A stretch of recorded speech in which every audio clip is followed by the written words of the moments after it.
I was thinking just that, something that you said just a few minutes ago about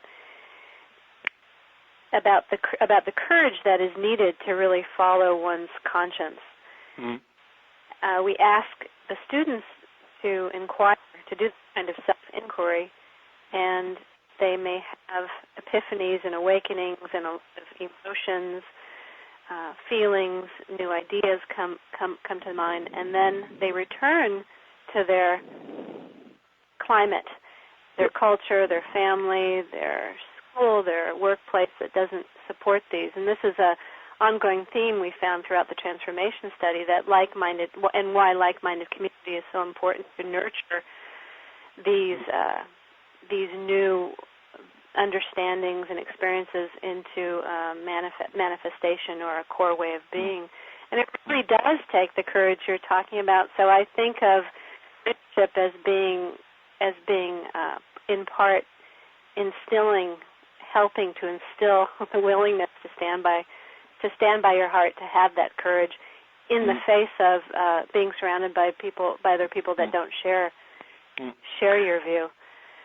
So to have Euromed as being maybe for a lot of these kids the first community that acknowledges this in themselves and another, I think really sends them off into the world in a beautiful way, an important step. And that is the reason, as I said earlier, that I think there's a real need for business schools that do go further in that sense. One, I don't think we go far enough. That's one thing. Secondly, we are rather an exception and less a rule.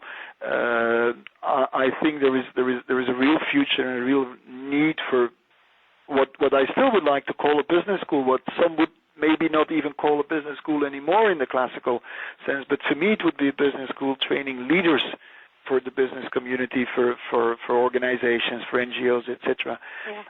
And that is something which of course would facilitate that whole process of youngsters that not only would get once or twice or a number of times through their career the possibility to think about it, to question themselves, but really build a whole curriculum that gives them during 2, 3, 4 years the support and that allows them during that 3-4 years to develop into real leaders.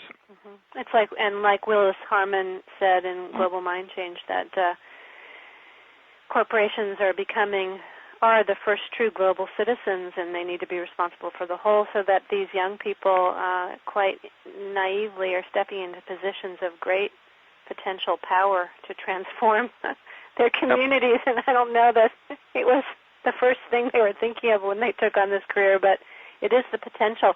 I have 2 more questions for you, Walter. Right. I know you have a new book, you and Erna Oldenboom, your partner in life, on many dimensions, Rethinking Growth, Social Intrapreneurship for Sustainable Performance. Can you tell us a little bit about that and the methodology and metric that you two have developed in this new work? It's coming out this year or next year, by the way. It is finished. So, but now it goes through the process of publication, and you know how long that can take. Yeah. Thank you for that opportunity. It's a pre-release pub, of course. The idea was started at the same conference I referred to, where I asked what the value added was that companies made, and the title of that conference was "Should We Rethink Growth?" And I was a little bit shocked by that, since my question was not should we, but how to do that. And that's where the title of the book comes from, Rethinking Growth, Social Intrapreneurship for Sustainable Performance. The idea was very much, once we accept a new paradigm, which of course I describe in the book, now what does that mean in practice? That means in practice that you'll have to support the manager to become more of a leader and a creator. I think what we've done too much with managers is we call it an MBA, a Master in Business Administration. So we train administrators, and what we need, of course, is leaders and creators, entrepreneurs, and that's where I come from, the intrapreneurship. The social intrapreneurship comes from the lessons we've learned from social entrepreneurship. We're actually people that do create a company, of course, to make money.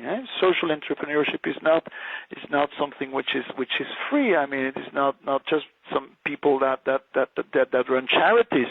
I mean, it is about making money, however, with a social purpose, however, contributing a value to society. And that's what we wanted to reestablish, with one aim being sustainable performance. Sustainable performance is a concept that is hardly defined, to my surprise. When we wanted to launch a course, which Erna is teaching here, about leadership and sustainable performance, and we were looking for theories or cases or whatever, you could hardly find some, and that was the second reason to say, well, then we'll make it and we'll design that. One of the things, if you would like to support the manager in managing differently, is that you do have to make tools, metrics to support management. It's always good that you have a dashboard. I mean, if you drive a car, you have a dashboard to know how fast you drive, etc. The same is, of course, true in a company. You need to have a dashboard. However, with the classical dashboard, you cannot measure sustainable performance. And sustainable performance only makes sense, as we've been discussing now, within a more systemic, holistic approach. So what we've done in the book is we have designed, based on the Wilber model, a tool which I've labeled Cassandra. For those that don't know, Cassandra is, of course, the daughter of the Queen of Troy that got the gift from Apollo to always to be able to anticipate in time, and so to know what's happening tomorrow. However, since she didn't react on Apollo's love, she got a second gift, so to say, which is that nobody would ever believe her.